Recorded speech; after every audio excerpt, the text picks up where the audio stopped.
Hello दोस्तों, good evening to all of you. This is Vikas Mishra and I welcome to all of you on RBS classes the Pariksha गुरु।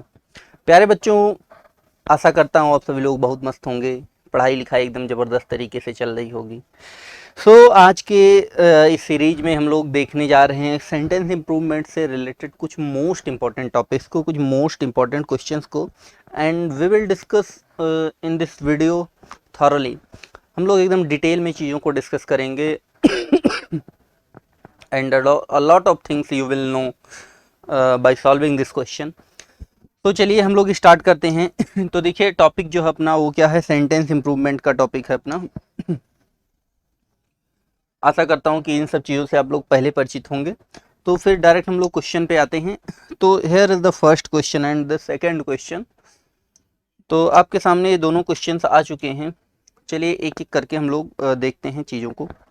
तो देखिए इसमें जो पहला वाला क्वेश्चन लिखा हुआ है, इस क्वेश्चन में एक जगह पे हाईलाइट किया गया है। ठीक है, हाईलाइट किया गया है सेंस कि जैसे ये देखिए यहाँ पे कुछ अलग लिखा हुआ है, तो यही इसमें हाईलाइटेड, एक्चुअली यही जो वर्ड है यही हाईलाइटेड वर्ड है। ठीक है, तो आपको सेंटेंस पढ़ना है और सेंटेंस को पढ़ के और ये बताना है कि ये वाला जो हाईलाइटेड पार्ट है इसके प्लेस पे इन पांचों ऑप्शंस में से कौन सा ऑप्शन हो सकता है।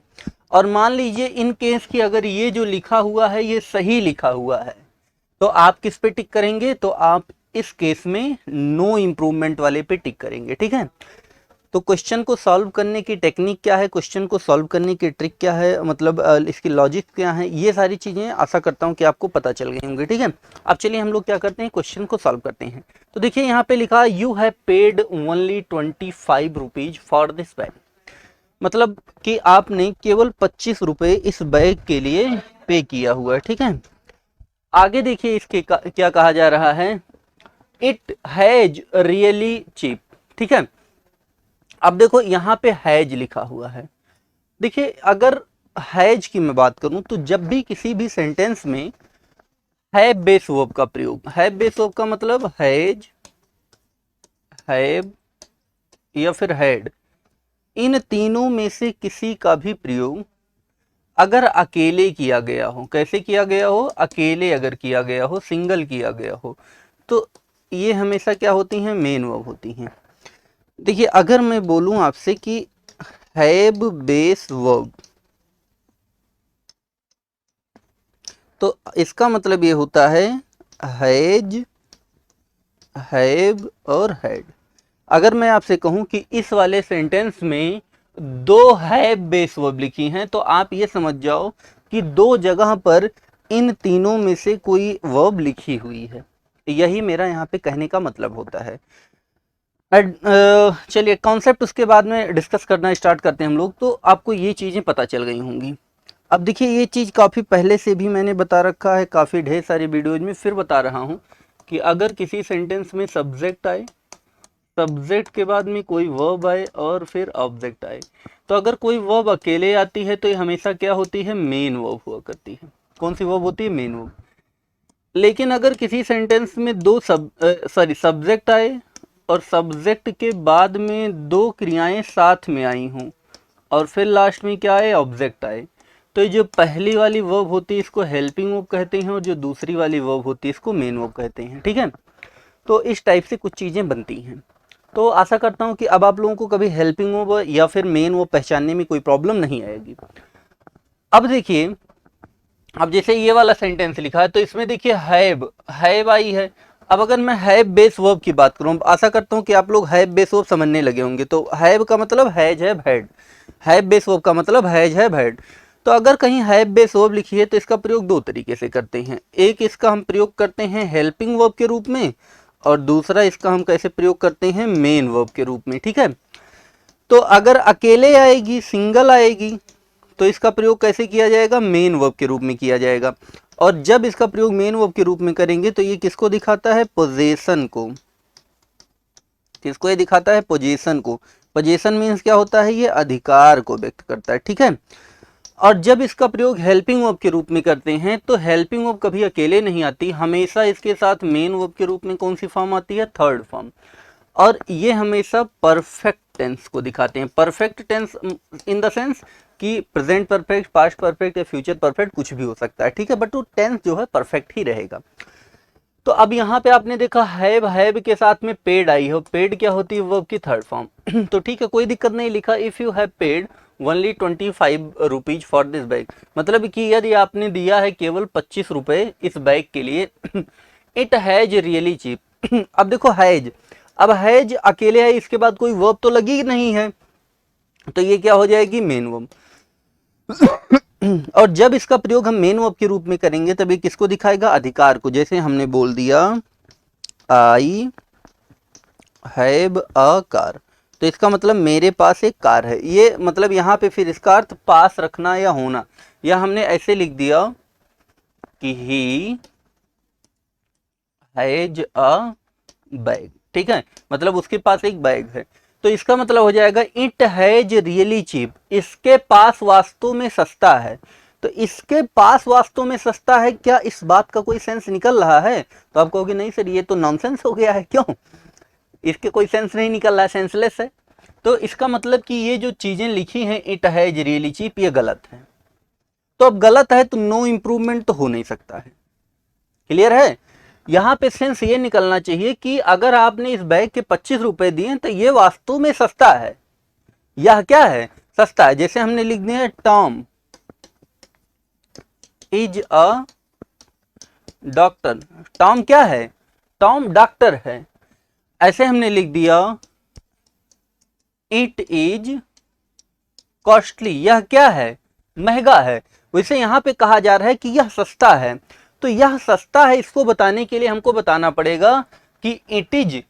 अब यहाँ पे हमें हैज नहीं, यहाँ पे क्या लगाना पड़ेगा, इज। तो ये देखो हैज चीपेस्ट, चीपेस्ट जो होती है सुपरलेटिव डिग्री होती है। अगर ये सही भी होता तो सुपरलेटिव डिग्री से पहले हमेशा दा लगता है, तो दा लगा नहीं इसलिए गलत। अच्छा हैज बीन रियली चीपेस्ट, तो हैज बीन का भी मतलब नहीं है यहाँ पे। अब देखिए एक में लिखा इज रियल चीप और इज रियली चीप। अब देखो यहाँ पे थोड़ा सा इसको मैं मिटा के समझा दूं आपको। अब देखो यहाँ पे क्या है, इट, इट जो होता है ये क्या होता है, प्रोनाउन होता है। अच्छा ये जो चीप शब्द है, सस्ता शब्द है, ये इट के बारे में बताया, तो नाउन या प्रोनाउन के बारे में जो बताता है उसको हम क्या कहते हैं, एडजेक्टिव। या नाउन या प्रोनाउन की जो विशेषता बताता है उसको एडजेक्टिव। तो एडजेक्टिव। अब बहुत, यह बहुत है कि सस्ता बहुत है, तो आप कहोगे नहीं सर सस्ता बहुत है, मतलब ये जो वास्तव वाला शब्द है वास्तव में यह है कि वास्तव में सस्ता है, तो आप कहोगे नहीं सर वास्तव में सस्ता है। तो इसका मतलब ये जो रियली शब्द है ये सस्ता होने के बारे में बता रहा है। अच्छा यहाँ पे चीप शब्द क्या है, एडजेक्टिव, और एडजेक्टिव के बारे में जो बताता है वो क्या होता है, एडवर्ब। तो यहाँ पे होना चाहिए इट इज रियली चीप। तो यहाँ पे option number second is the right option, ठीक है। अब देखो यहाँ पे जो रियल है, रियल भी एडजेक्टिव होता है और चीप भी क्या होता है, एडजेक्टिव। अब एडजेक्टिव एडजेक्टिव की विशेषता को बताता नहीं, एडजेक्टिव को एडवर्ब क्वालिफाई करता है। और अगर सिंपली कहीं पे एडजेक्टिव लिखा हुआ है तो एडजेक्टिव के लास्ट में अगर हम एल वाई लगा देते हैं तो ये क्या बन जाता है, एडवर्ब बन जाता है।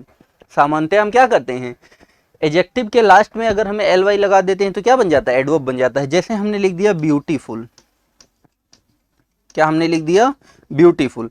अब ब्यूटीफुल के लास्ट में अगर हम एल वाई लगा देंगे तो ये क्या बन जाएगा, ब्यूटीफुली। क्या बन जाएगा, ब्यूटीफुली। और ये जो ब्यूटीफुली शब्द बनेगा ये क्या हो जाएगा, एडवर्ब, ठीक है। ऐसे हमने लिख दिया ऑनेस्ट, क्या लिख दिया, ऑनेस्ट। अब देखो ऑनेस्ट जो होता है ईमानदार, ये किसी व्यक्ति के गुण को बताता है, एडजेक्टिव, और इसी में हमने एल वाई जोड़ दिया तब ये क्या बन जाएगा, ऑनेस्टली। और ऑनेस्टली भी क्या होता है, एडवर्ब। तो इस प्रकार से हम क्या करते हैं, एडजेक्टिव को एडवर्ब बनाते हैं, और इस प्रकार से option number second is the right option. प्यारे बच्चों देखिए एक एक क्वेश्चन को मैं बहुत डिटेल में इसलिए आपको बता रहा हूं जिससे आप क्वेश्चन के वास्तविक कॉन्सेप्ट को समझ पाए। क्वेश्चन को सॉल्व करना, क्वेश्चन को सॉल्व करना, क्वेश्चन का आंसर देना इज नॉट लर्निंग, ये लर्निंग नहीं होती है। क्वेश्चन का आंसर देने के अलावा जो कुछ हम लोग सीखते हैं, ये जो सारी चीजें मैंने और भी बताई, that is learning.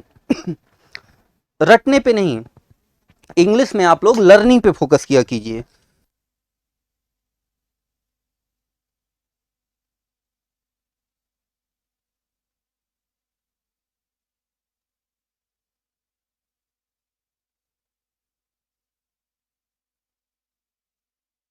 On learning. तो जब तक आप लर्निंग पे फोकस नहीं करोगे तब तक चीजों में इंप्रूवमेंट नहीं आएगा। तो प्यारे बच्चों, आप क्वेश्चन जो सॉल्व करते हो, आंसर टिक कर दिया, ये थोड़े लर्निंग होती है। It is answering you. ठीक है, ये क्या आप कर रहे हो, ये आप आंसर कर रहे हो किसी भी क्वेश्चन का। तो क्वेश्चन का आंसर करना इज नॉट लर्निंग। क्वेश्चन का आंसर करने के अलावा what ever you learn that is learning. जो कुछ भी आप उसके अलावा आप सीखते हो वो क्या होता है, वो लर्निंग होता है। ठीक है, तो आई थिंक कि आपको क्वेश्चन नंबर फर्स्ट समझ में आया होगा आराम से डिटेल में। तो इसका जो ऑप्शन नंबर सेकंड है, second is the right option. ठीक, आइए बढ़ते हैं हम लोग क्वेश्चन नंबर सेकंड पे। और यहाँ पे जो हमारा क्वेश्चन नंबर सेकंड है, इसको अब देखना स्टार्ट करते हैं। तो इसको मैं सब मिटा दे रहा हूँ यहाँ से, और इसको हटा दे रहा हूँ, सारी चीजें जो कुछ भी हैं कुछ ज्यादा हट गया। ठीक है, ठीक, okay.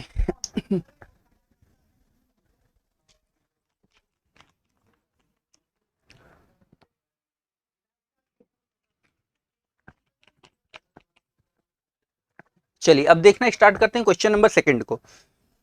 And question number second is here, लिखा है this is one of the most important invention of this century. इसमें यह कहा जा रहा है this is one of the most important. अब देखो मोस्ट यहाँ पे लिखा है, मोस्ट कौन सी डिग्री होती है, मोस्ट जो होती है सुपरलेटिव डिग्री होती है। और सुपरलेटिव डिग्री से पहले देखो दा लगा है, इसीलिए मैंने आपको बताया था। देखो यहाँ भी चीपेस्ट लिखा, इधर भी चीपेस्ट लिखा, लेकिन किसी पहले दा नहीं लगा था, इसीलिए क्वेश्चन ये, मतलब देखो जब भी आपके सामने 5 ऑप्शन 4 ऑप्शन ऐसे ही आ जाया करें, ठीक है, तो आप क्या करो, कौन सा ऑप्शन सही है इस पे पहले नहीं फोकस करना, सबसे पहले इस पे उन 2 या 3 ऑप्शन पे फोकस करना जिसमें आप एकदम एग्जैक्ट 100% श्योर हो कि नहीं ये गलत ही है। तो जब आप उनको हटा दोगे, इसको बोला जाता है रूल ऑफ एलिमिनेशन। इसको हम क्या कहते हैं, रूल ऑफ एलिमिनेशन। ये एग्जाम टाइम में बहुत हेल्प करता है बच्चों की। ठीक है, किसी दिन मैं एक अलग वीडियो बनाऊंगा और उसमें केवल इस बात पर डिस्कस करूंगा कि how to solve the question in your examinations. आप एग्जामिनेशन में क्वेश्चन को कैसे सॉल्व करें, वहां क्वेश्चन को कैसे फेस करें, इस पे मैं एक डिटेल वीडियो बनाऊंगा और हर पोर्शन के लिए वीडियो बनाऊंगा। ठीक है, खैर आते हैं।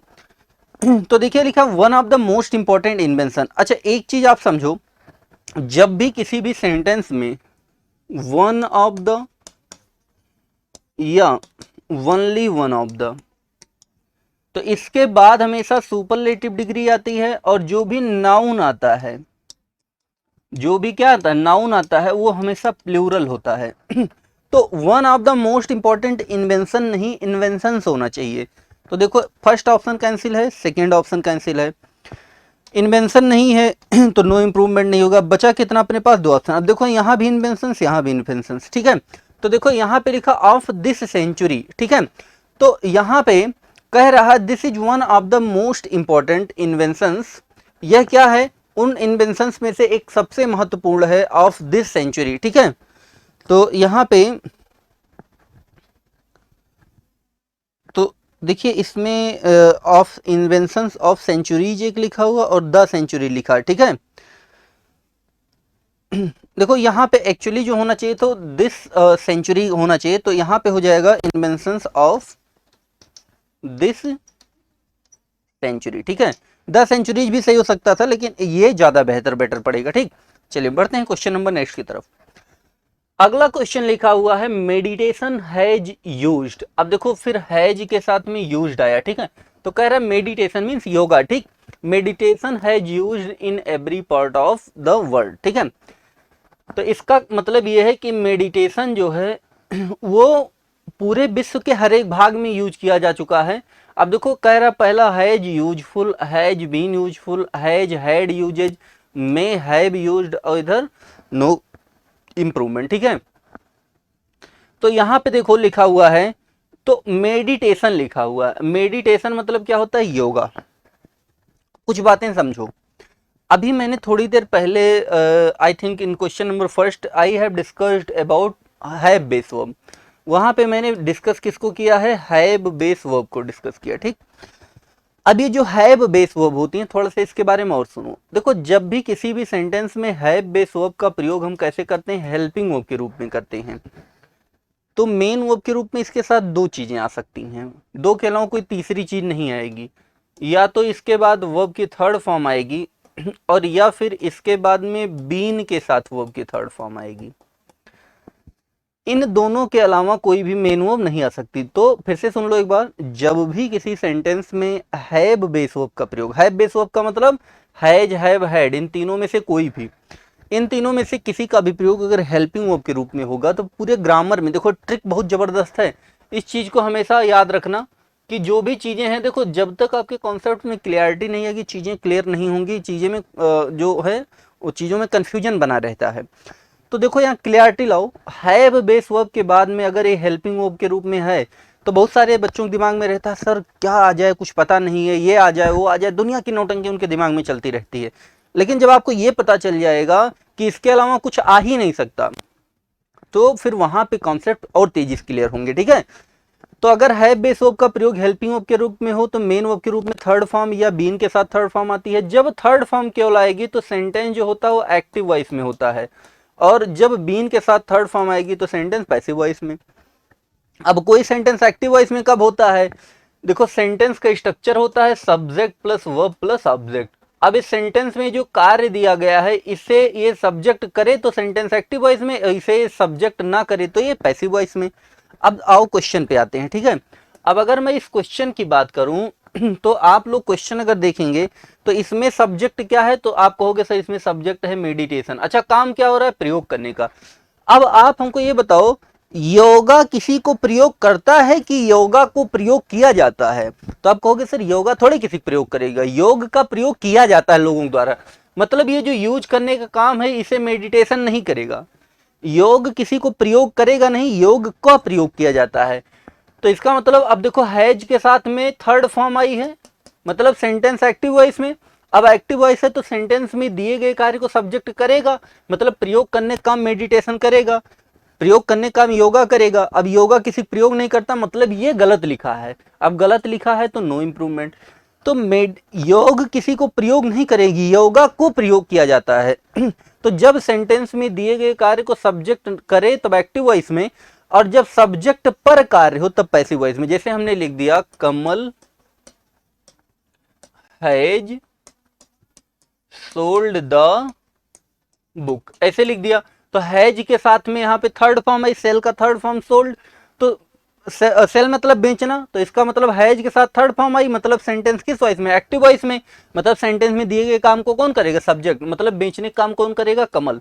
तो क्या कमल बेच सकता है किताब को, आप कहोगे हाँ तो सही है सेंटेंस।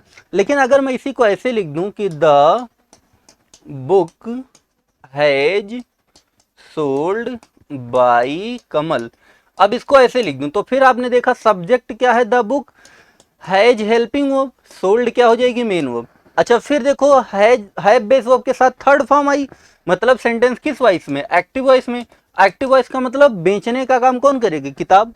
तो लेकिन आप कहोगे सर किताब थोड़े किसी को बेच सकती है, एग्जैक्टली यही मैं समझाना ही चाह रहा हूं आपको कि भैया सेंटेंस, इस वाले सेंटेंस में जो कार्य दिया है इसको सब्जेक्ट नहीं कर सकता, और जब सेंटेंस में दिए गए कार्य को सब्जेक्ट ना कर पाए तब हमें उसको पैसिव वॉइस में लिखने की जरूरत होती है। या इसी को दूसरी भाषा में कहें कि जब सेंटेंस में दिए गए कार्य को सब्जेक्ट करे तब एक्टिव वॉइस में, और जब सेंटेंस में दिया गया कार्य हो सब्जेक्ट पर हो तब पैसिव वॉइस में। तो किताब बेचेगी नहीं, किताब को बेचा जाएगा, मतलब ये दिया गया कार्य सब्जेक्ट पर हो रहा है, तो इसको पैसिव वॉइस में लिखना पड़ेगा। और हम पैसिव वॉइस में इसको बनाने के लिए यहाँ पे हैज के बीच में क्या लगाएंगे, बीन, तो हो जाएगा the book has been sold, मतलब किताब किसी को बेचेगी नहीं, किताब को बेचा गया। ठीक है, तो वैसे योगा किसी का प्रयोग करेगा नहीं, योगा को प्रयोग किया जाता है, मतलब हैज बीन यूज्ड वाला हमको फॉर्म चाहिए, मतलब हैज के साथ बीन और फिर थर्ड फॉर्म। तो जहां जहां नहीं है पहले उसको उड़ाओ, तो हैज यूजफुल उड़ा दिया। अच्छा यहाँ देखो हैज के साथ हैड आ गया है, ये भी गलत है क्योंकि बीन चाहिए। अब देखो यहाँ पे फिर लिखा मे हैव यूज्ड, ठीक है, तो मे का कोई मतलब ही नहीं, तो हैज बीन यूज्ड, मतलब योगा प्रयोग किया जाता है इन every part of the world, संसार के हर एक हिस्से में। तो इसमें second is the right option. ठीक है, बढ़ते हैं क्वेश्चन नंबर 4 की तरफ। अब अगला लिखा है मोस्ट ऑफ अस, हम में से अधिकतर, नो, परफेक्ट, वेल। अब देखो इसको हमें इसके स्थान पे बताना है कि क्या फिलअप करना है। तो कह रहे हैं हम में से अधिकतर लोग ये अच्छी तरह जानते हैं that worrying is a futile exercise, ठीक है, कि जो चिंता है वो बेकार का काम है, बेकार का कार्य है। ठीक है, तो देखो कह रहा है मोस्ट ऑफ अस, नो। अब देखो यहाँ पे लिखा है मोस्ट ऑफ अस, तो हम में से अधिकतर। अब देखो जब भी all of, some of, most of इन सबसे शुरुआत हो तो ये जो लास्ट में यहाँ पे वर्ड आएगा उसी के अनुसार वर्ब लगेगी। तो मोस्ट ऑफ अस क्या हो गया यहाँ पे, नो, ये तो सही लिखा है। अब आगे लिखा है, अब जो ये वेल शब्द, वेल मतलब अच्छा, तो हम में से अस, हम अच्छे हैं कि जानने का काम अच्छे से हो रहा है। तो आप कहोगे नहीं सर अच्छी तरीके जानते हैं, मतलब ये जो वेल है ये जानना, और नो क्या है, वर्ब, वर्ब के बारे में बताया, तो ये क्या हो जाएगा, एडवर्ब। ठीक है। अब देखो थोड़ा सा एडवर्ब का बैकग्राउंड समझ लो। देखो क्या है ना कि ये जो एडवर्ब होता है ये मुख्यतः 3 चीजों की विशेषता बताता है। एक तो आप बचपन से जानते हो कि जो वर्ब की जो विशेषता बताता है उसको हम क्या कहते हैं, एडवर्ब कहते हैं। वर्ब के साथ साथ ये एडजेक्टिव की भी विशेषता को बताता है और साथ साथ एडवर्ब की भी विशेषता को बताता है। यूं कह लें कि जो एडवर्ब होता है it qualifies verb as well as adjective as well as adverb. मतलब ये जो वर्ब एडवर्ब होता है ये वर्ब, एडजेक्टिव और एडवर्ब इन तीनों की ही विशेषता को बताता है। अब आते हैं क्वेश्चन पे। तो देखिए यहाँ पे वेल एडवर्ब है, अब एडवर्ब की विशेषता एडवर्ब भी बताएगा। ये क्या है, एडजेक्टिव है, तो एडजेक्टिव को एडवर्ब बनाने का तरीका क्या है कि इसमें हम एल लगा दें। तो यहाँ पे होना चाहिए most of us know perfectly well. तो देखो नोज नहीं होगा क्योंकि ये फर्स्ट फॉर्म, ये गलत हो गई। अच्छा यहाँ पे कभी, ये देखो थर्ड फॉर्म है ना, वर्ब की थर्ड फॉर्म कभी भी अकेले आ ही नहीं सकती, हमेशा इससे पहले कोई ना कोई हेल्पिंग वर्ब जरूर आएगी। तो ये भी नहीं होगा, ये गलत लिखा है तो नो इंप्रूवमेंट नहीं होगा। अब देखो बचा कितना, 2 ऑप्शन। अच्छा वर्ब की आईएनजी फॉर्म का भी सेम हाल है, वर्ब की थर्ड फॉर्म और वर्ब की फर्स्ट फॉर्म के साथ में आईएनजी इन दोनों प्रयोग जब भी किया जाएगा भैया मेन वर्ब के रूप में तो हमेशा इनसे पहले क्या आती, हेल्पिंग वर्ब, जो कि नहीं आई तो ये भी गलत। तो यहाँ पे क्या हो जाएगा, most of us know perfectly well. ठीक है, तो ये चीज है यहाँ पे। बढ़ते हैं आगे। अगला क्वेश्चन लिखा है you can always dependent of them. ठीक है, अब देखिए यहाँ पे डिपेंडेंट, डिपेंड ऑन होता है। ठीक है, तो हो जाएगा यू कैन ऑलवेज। अब देखो डिपेंड ऑन देम होना चाहिए, डिपेंड के साथ हमेशा क्या लगता है, ऑन लगता है। तो देखो डिपेंड ऑन देम लिखा हुआ है यहाँ पे, तो यही वाला ऑप्शन सही हो जाएगा। ठीक है, अगला देखिए लिखा हुआ है तो हो जाएगा यू कैन ऑलवेज, आप हमेशा रह सकते हैं उन पर निर्भर, आप हमेशा उन पर निर्भर रह सकते हैं। ठीक है, चलते हैं क्वेश्चन नंबर नेक्स्ट हम लोग डिस्कस करते हैं। अगला लिखा है the moment they saw me they were delight. ठीक है, अब देखो कुछ चीजें समझो, कह रहा है उस क्षण जब उन्होंने मुझे देखा था वो क्या हो गए थे, खुश हो गए थे। ठीक है, अब देखो जैसे हमने लिखा ही इज हैप्पी, तो इसका मतलब क्या हो गया, वह खुश है। अच्छा अगर मैं इसी को लिख दूं ही वाज हैप्पी, तो इसका मतलब वह खुश था। ऐसे अगर मैं लिख दूं ही इज वरीड, तो देखो ये भले से वर्ब की थर्ड फॉर्म है लेकिन यहाँ एडजेक्टिव का काम कर रही है, तो उसको चिंतित किया गया नहीं, वह चिंतित है। आपको चिंतित कोई कर नहीं सकता है, आप चिंतित होते हैं। ठीक है, आपको कोई चिंतित कर नहीं सकता। हाँ वो बात अलग की है कि आपके चिंतित होने का कारण कोई व्यक्ति या कोई वस्तु भले हो, लेकिन चिंतित आपको खुद ही होना पड़ता है। जैसे मान लीजिए खुश होना, हैप्पी होने की बात है। अब देखिए हैप्पी होने का कारण कोई व्यक्ति या कोई वस्तु भले हो, लेकिन खुश तो आप खुद ही होते हो। ऐसा थोड़े है कि मतलब आपको बहुत खुशी आ रही है, आप बहुत खुश हो गए हैं, आपको लगता है नहीं कोई चीज ऐसा है जिससे आपको बहुत ज्यादा खुश होना चाहिए, आपने नौकर से कहा ऐसा है तुम खुश हो लो, हम ऐसे ही रहेंगे अभी। ठीक है, हमारे तरफ से भी खुश हो लेना। जैसे लोग कहते हैं ना भैया मान लो इन पोस्ट बॉक्स में जा रहे हैं लेटर डालने, कि भैया हमारा लेटर ले जाओ डाल देना, ऐसा लोग करते हैं। ठीक है, या लोग मान लीजिए कहीं पे मार्केट जाकर भैया पैसा ले लो हमारा भी सामान लेना, लेकिन अब ऐसा थोड़े होगा कि कोई खुशी का मौका कि भैया ऐसा है हमारे भी खुश हो लेना, हम नहीं खुश होंगे, हम जैसे हैं ऐसे मुंह बनाए चेहरे 12 बजे बैठे रहेंगे। ठीक है, तो ऐसा थोड़ा हो सकता है, आप खुश होते हो। अब खुश होने का कारण कोई व्यक्ति या कोई वस्तु है वो अलग की बात है। तो ऐसे ही ये क्या है यहाँ पे वरीड जो है ये क्या है, एडजेक्टिव है। ठीक है, ऐसे हमने लिखा ही इज सेटिस्फाइड, तो वह क्या है, संतुष्ट। अब कोई व्यक्ति या कोई वस्तु आपके संतुष्टि कारण भले बनता है, लेकिन संतुष्ट आपको खुद ही होना पड़ता है। ठीक है, तो ऐसे ही लिखा है कि जिस समय उन्होंने देखा देवर डिलाइट, तो यहाँ पे दे वर डिलाइट नहीं, डिलाइटेड होना चाहिए कि वो बहुत उत्साहित हुए, ठीक है। तो यहाँ पे तो हैड नहीं होना चाहिए, क्योंकि हैड जब लगा देंगे तभी डिलाइटेड थर्ड फॉर्म हो जाएगी, तो गलत हो जाएगा। दे आर डिलाइटेड इसका कोई मतलब नहीं, क्योंकि जब भी सेंटेंस की शुरुआत पास्ट फॉर्म से हो तो आगे का पूरा सेंटेंस हमेशा पास्ट में होता है, तो सी का सेकंड फॉर्म यहाँ सा लिखा है, ठीक है। अगला देखिए यहाँ पे हैव भी नहीं होगा, क्यों, क्योंकि ये भी प्रेजेंट को बता रहा है। बचा क्या, ऑप्शन नंबर सेकंड, तो दे वर डिलाइटेड होना चाहिए। तो यहाँ पे दे वर हो जाएगी यहाँ पे मेन वर्ब, और डिलाइटेड यहाँ एडजेक्टिव होगा, जैसे यहाँ इज मेन वर्ब है, वरीड एडजेक्टिव है, ठीक है। क्लियर, चलिए बढ़ते आगे। अगला लिखा हुआ है दे वर डिलाइटेड टू सी, मतलब वो खुश थे यह देखकर, हिम उसे, फुल्ली रिकवर, ठीक है। अब देखो फिर वही चीज है, अभी भूल जाओ, देखो लिखा दे वर डिलाइटेड, खुश थे टू सी हिम, उसको देख के, क्या, रिकवर, उसको रिकवर देख के। तो देखो जब वो रिकवर हो चुका होगा तब देख के खुश हुए होंगे, कि जब पता नहीं कि अभी पूरा रिकवर हुआ है या रिकवरी चल रही है, ऐसा खुश होंगे। तो आप कहोगे सर, जैसे मान लो एग्जाम देने आप गए आप क्या गए, एग्जाम देने, ठीक है। तो जब आप एग्जाम देने जाएंगे तो एग्जाम में क्या होते हैं, जब तक आदमी पास्ड, मतलब वर्ब की थर्ड फॉर्म ये लिखा होता है। कभी आपके एग्जाम में केवल पास नहीं लिखा रहेगा, पास्ड, ठीक है। तो पास्ड मतलब उसको पास हो चुका, जब तक पास्ड ना लिखा हो तो इसका मतलब ये है कि अभी वो काम पूरा नहीं हुआ। मतलब वर्ब की जो थर्ड फॉर्म होती है ये हमेशा दिखाती है कंप्लीट एक्शन को। तो जब वो मतलब रिकवर हो चुका होगा तब वो खुश होंगे ना, तो वही चीज है। तो रिकवर नहीं, रिकवर्ड होना चाहिए, तो रिकवरी, रिकवरी लिखा है तो ये गलत हो जाएगा। तो यहाँ पे क्या हो जाएगा, to see him fully recovered होना चाहिए। तो यहाँ पे देखो ये रिकवर्ड क्या हो जाएगा, एडजेक्टिव, और फुल रिकवर्ड नहीं, फुली रिकवर्ड, क्यों, क्योंकि एडजेक्टिव के बारे में एडवर्ब बताता है। तो option number first is the right option, ठीक है। अगला लिखा है the fast train came a halt to before crossing the bridge. तो जो फास्ट ट्रेन थी, केम अ हॉल्ट, एक जगह रुकी, to before crossing the bridge, bridge को क्रॉस करने से पहले। तो देखिए यहाँ पे केम हर जगह पे लिखा है, कोई दिक्कत नहीं है, केम।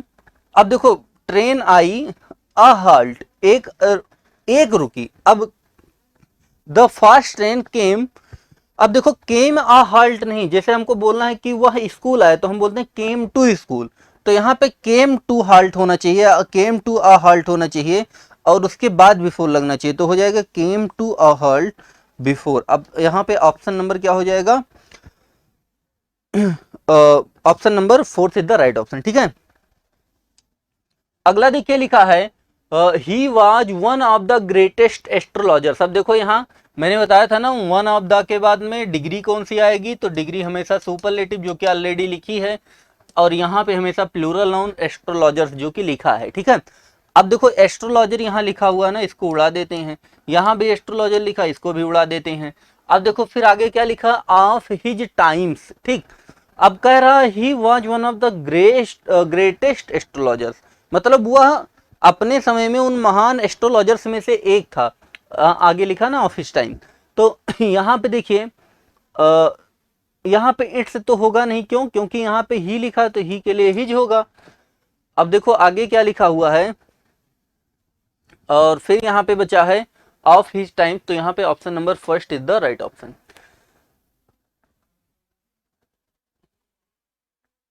तो इस हिसाब से तो ये दोनों सेम ही हो गए। ये देखो एस्ट्रोलॉजर्स ऑफ हिज टाइम, तो इस हिसाब से नो इम्प्रूवमेंट हो जाएगा ना, तो मतलब दोनों ही सही हैं, कोई दिक्कत नहीं है। आगे देखिए लिखा आई टोल्ड हिम क्लियरली, मैंने उससे क्लियरली कहा, क्या कहा, दैट कि he had not ought to do that to me, ठीक है। अब ये जो सेंटेंस आपके सामने लिखा है, इसमें कह रहा आई टोल्ड हिम क्लियरली, मैंने उसको सीधा सीधा बोल दिया कि he had not ought to. आओ थोड़ा सा हम लोग देखते हैं ऑट टू के बारे में, ठीक है। क्या देखते हैं, ऑट टू के बारे में। अब देखिए जो ऑट टू होती है,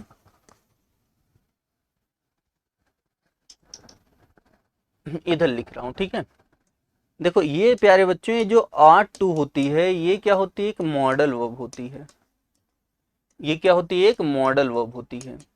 टोटल मॉडल ऑफ कईयों बार डिस्कस कर चुका हूँ, कौन कितनी होती है 13। कौन कौन सी, will, shall, would, should, may, might, must, need, dare, ought to, used to, ये जो मैंने बोला ये सब क्या होती हैं, मॉडल ऑफ होती हैं। इनमें से आर टू का हम प्रयोग करते हैं मॉरल ऑब्लिगेशन के लिए। किसके लिए, मॉरल ऑब्लिगेशन के लिए, मतलब नैतिक कर्तव्य को जब भी आपको व्यक्त करना होगा तो हमेशा आप किसका प्रयोग करेंगे, तो आप हमेशा वहां पे ऑट टू का प्रयोग करेंगे, ठीक है। अब देखिए यहाँ पे लिखा है ही हैड नॉट, और देखो एक चीज और समझ लो, जब भी किसी सेंटेंस में मॉडल वर्ब आती है तो सबसे पहली जो हेल्पिंग वर्ब आती है वो क्या होती है, मॉडल वर्ब ही होती है। इसके बाद में और भी हेल्पिंग वर्ब आए, लास्ट में मेन वर्ब आए, वो अलग की बात है, लेकिन सबसे पहली वर्ब मॉडल वर्ब होगी। तो हैड नॉट तो नहीं होगा, तो ये कैंसिल हो गया, तो नो इम्प्रूवमेंट। अच्छा दूसरी बात, मान लो कि किसी सेंटेंस में ऑट टू लिखना है और इसको निगेटिव बनाना है, जैसे हमने बताया कि वह नहीं जा सकता, तो हम क्या बोल दिए, ही कैन नॉट, या नहीं दौड़ सकता तो रन लगा देते हैं। तो सामान्यतः क्या होता है कि नॉट का प्रयोग हमेशा मॉडल वर्ब के बाद और मेन वर्ब से पहले होता है, लेकिन नॉट और टू के केस में थोड़ा सा उल्टा है। क्या होता है कि आर्ट और टू के बीच में हम नॉट का प्रयोग करते हैं, यहाँ पे नॉट लगाते हैं, ठीक है। एक सेंटेंस देख लो मॉरल ऑब्लिगेशन का, जैसे हमने लिख दिया you art to love your country, तो इसका मतलब क्या हो जाएगा, आपको अपने देश से प्रेम करना चाहिए। या जितने भी क्या नाम है मॉरल ऑब्लिगेशन, हमने कहा you are to pay your tax, आपको अपना टैक्स जमा करना चाहिए। You are to follow the rules, आपको नियमों का पालन करना चाहिए। You are to obey your parent, आपको अपने माता पिता का कहना मानना चाहिए। तो ऐसे जो भी चीजें नैतिक कर्तव्य के अंतर्गत आती हैं, you are to respect your teachers, आपको अपने टीचर्स का रिस्पेक्ट करना चाहिए। ये सारी बातें जो भी मैंने बोली, ऑल आर मॉरल ऑब्लिगेशन, ये सब के सब क्या है, नैतिक कर्तव्य हैं। तो देखते हैं इसमें कौन सा नैतिक कर्तव्य है, कि हमने उससे कह दिया you are to do that to me, कि आपको मतलब नैतिक रूप से उसको आपको उसको उसे करना होगा, टू मी, मेरे लिए, ठीक है।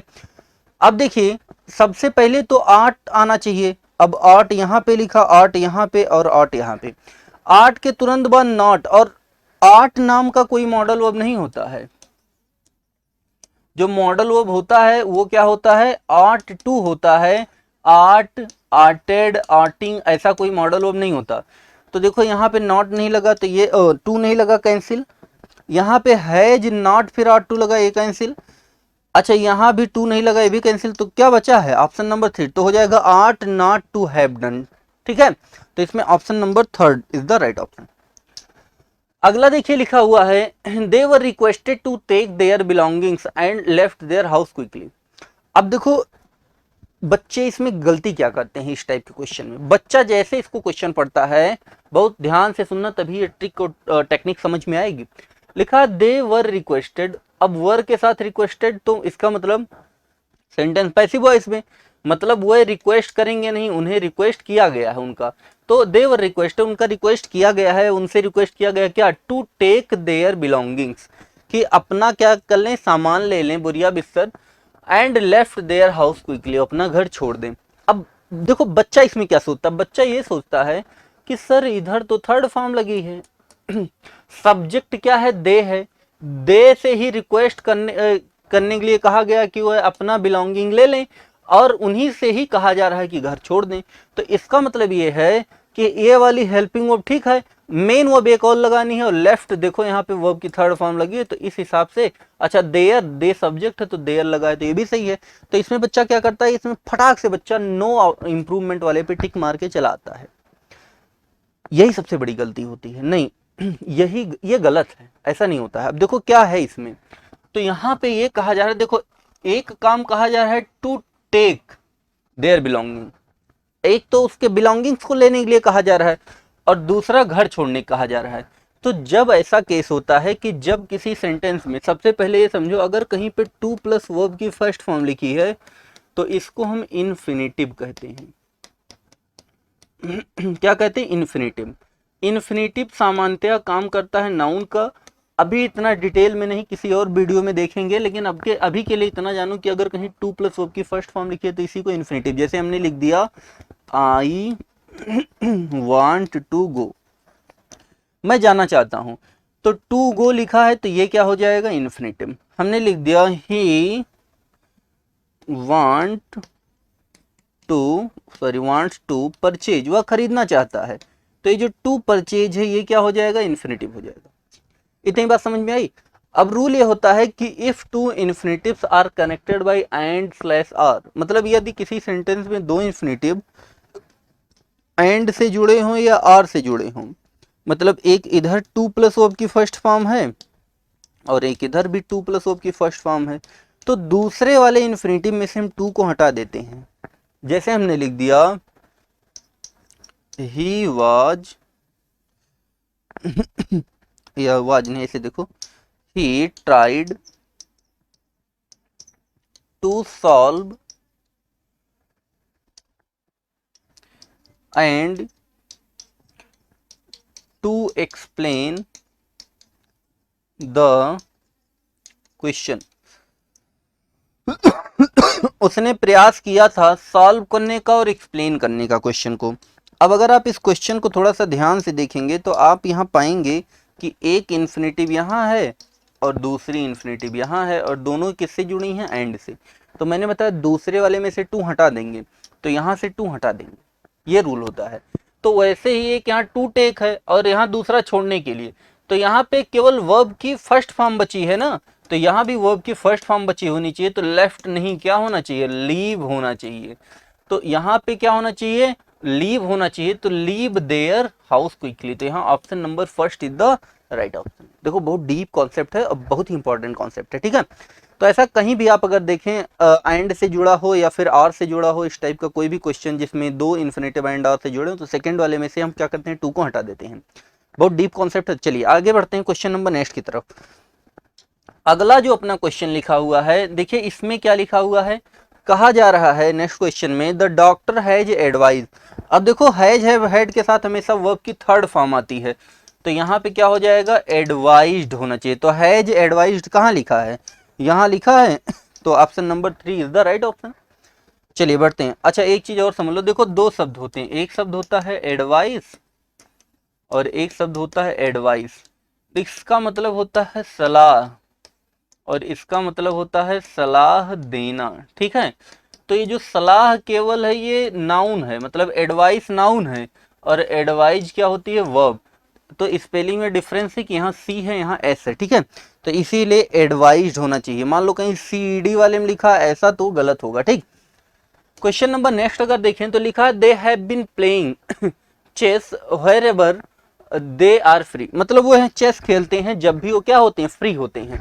तो देखिए लिखा दे हैव बीन प्लेइंग। अब देखिए दे के साथ हैव है तो ठीक है, और हैव बीन प्लेइंग, तो हैव बीन प्लेइंग का मतलब ये होता है कि जब भी किसी सेंटेंस में हैज, हैव या हैड के साथ में बीन आए और इसके साथ आईएनजी फॉर्म आए, तो ये सेंटेंस हमेशा परफेक्ट कॉन्टिन्यूअस टेंस होता है। और परफेक्ट कॉन्टिन्यूअस टेंस में हमेशा टाइम होता है और टाइम का प्रयोग हम करने के लिए हमेशा उसमें सिंस या फॉर लगाते हैं, जबकि इसमें ऐसा कुछ नहीं है, तो मतलब ये गलत है। तो क्या होना चाहिए, वह चेस खेलते हैं जब भी वो फ्री होते हैं, ठीक है। तो यहाँ पे क्या होना चाहिए, दे, सिंपली हम लिखेंगे दे प्ले चेस। तो यहाँ पे option number second is the right option, ठीक है। अगला देखिए लिखा है इट वॉज सो डार्क, मतलब बहुत ज्यादा अंधेरा था, दैट की बच्चे वर टेरिबली फ्राइटेंड, मतलब बहुत बुरी तरह से डर गए थे, ठीक है। तो यहाँ पे लिखा है इट वॉज सो डार्क, ठीक है, पास्ट टेंस से हुई शुरुआत तो पूरा सेंटेंस पास्ट में होगा। तो यहाँ पे होना चाहिए द चिल्ड्रन वर। अब देखो द चिल्ड्रन वर फ्राइटेंड, मतलब बच्चे डर गए थे, तो ठीक है। अब देखो यहाँ पे हैड टेरिबल, ये तो गलत हो जाए, टेरिबली होना चाहिए, क्यों, क्योंकि अब यहाँ पे ये एडजेक्टिव है और ये क्या बनेगा, एडवर्ब, तो टेरिबली तो होना चाहिए, तो ऐसे गलत है। अच्छा यहाँ पे देखो ये भी गलत हो गया, इसके कारण ये भी गलत हो, तो बचा क्या, ऑप्शन नंबर सेकंड। एक मिनट, सॉरी एक मिनट रुकिए। तो यहाँ पे वह ट्रेवली फ्राइटनिंग लिखा है, मतलब बच्चे बहुत ज्यादा डर रहे थे, नहीं डर रहे थे, नहीं डर गए थे, ठीक है। तो यहाँ पे नो इम्प्रूवमेंट है क्योंकि ये सही लिखा हुआ है, क्लियर। अगला देखिए नेक्स्ट लिखा हुआ है he had afraid of the strange sound of the wave, ठीक है। तो यहाँ लिखा he had afraid of the strange sound, मतलब वह डरा हुआ था किससे, स्ट्रेंज अजनबी, मतलब किसी अनजान आवाज से, ऑफ द वेव्स, वेव्स के मतलब तरंगों के। तो देखिए लिखा है he had of rid of. अब हैड के साथ में अगर फिर वही चीज है, हैड का प्रयोग अकेले होगा तो मेन वर्ब होगी, और अगर ये हेल्पिंग वर्ब होगी तो इसके साथ में वर्ब की थर्ड फॉर्म आनी चाहिए, जो कि आई नहीं है, ठीक है। तो इसका मतलब ये मेन वर्ब तो नहीं हो सकता, क्यों, क्योंकि इसका मतलब हो जाएगा पास में रखना। तो उनके पास डर था, डर को पास में थोड़े रखे थे, नहीं, वे डरे हुए थे, मतलब वह डरा हुआ, तो ही वाज अफ्रेड ऑफ होना चाहिए। तो option number first is the right option, ठीक है। आगे देखिए, और अफ्रेड के साथ हमेशा प्रीपोजिशन ऑफ आता है, फिक्स होता है, कभी बाई वगैरह पे मत ध्यान देना। तो option number first is the right option. अगला लिखा द लैडर, लैडर जो है, जो सीढ़ी है, विल बी कोलैप्स। अब देखो जो सीढ़ी है वो कोलैप्स कर दी जाएगी। देखो जब भी विल मॉडल वर्ब होता है, और मॉडल वर्ब के का प्रयोग हेल्पिंग वर्ब के रूप में हमेशा होता है, और इसके साथ मेन वर्ब दो चीजें आती हैं, या तो वर्ब की फर्स्ट फॉर्म आती है या बी के साथ थर्ड फॉर्म। अब वही फिर चीज, अगर मॉडल वर्ब के साथ फर्स्ट फॉर्म तो सेंटेंस एक्टिव वॉइस में, और बी के साथ थर्ड फॉर्म तो सेंटेंस पैसिव वॉइस में। तो अगर लिखेंगे द लैडर कोलैप्स, जैसे हमने लिख दिया टॉम विल कोलैप्स, तो इसका मतलब है टॉम बर्बाद कर देगा। और अगर हम लिख देंगे टॉम विल बी कोलैप्स्ड, अब ये मत कहना सर, बस ये समझाने के लिए बता रहा हूं कि सर टॉम को कोलैप्स कैसे कर देंगे, एक एग्जांपल बस दे रहा हूं अभी, ठीक है। तो टॉम बिल कोलैप्स मतलब टॉम बर्बाद करेगा, और टॉम बिल बी कोलैप्स इसका मतलब टॉम को बर्बाद कर दिया जाएगा। तो अब यहाँ लिखा the ladder will be collapsed, तो अगर कोलैप्स, तो यहाँ पे बिल के साथ बी आया, कभी भी फर्स्ट फॉर्म तो आ ही नहीं सकती, तो ये गलत है, मतलब नो इंप्रूवमेंट, हट जाएगा यहाँ से। अब देखो द लैडर, अब if you push the wall with both the hand, तो कह रहा है जो लैडर है, सीढ़ी, बर्बाद हो जाएगी, कोलैप्स कर जाएगी, टूट फूट जाएगी, बेकार हो जाएगी, if you push the wall, अगर आप धक्का देंगे दीवार पर, विथ बोथ द हैंड्स, अपने दोनों हाथों से। तो बिल हैव कोलैप्स्ड, इसका तो कोई मतलब नहीं, बिल हैव बीन कोलैप्सिंग, तो बिल हैव बीन कोलैप्सिंग यहाँ होने का कोई सवाल ही नहीं उठता है, तो ये भी यहाँ पे गलत हो जाएगा। अगला देखिए लिखा है शुड कोलैप्स्ड। अब शुड के, शुड भी मॉडल वर्ब है, और मॉडल वर्ब के साथ डायरेक्ट थर्ड फॉर्म नहीं आती, वर्ब की फर्स्ट फॉर्म आती है, तो ये भी गलत है। तो लैडर विल कोलैप्स, क्योंकि सीढ़ी यहाँ पे कोलैप्स करेगी नहीं, सीढ़ी कोलैप्स होगी, ठीक है। तो द लैडर विल कोलैप्स, सीढ़ी बर्बाद हो जाएगी, इफ यू पुश, तो यहाँ पे option number first is the right option, ठीक है। अब ये मत कहना सर कोलैप्स करेगी, नहीं, ऐसा नहीं होगा, यहाँ पे लैडर जो है कोलैप्स हो जाएगी, क्लियर।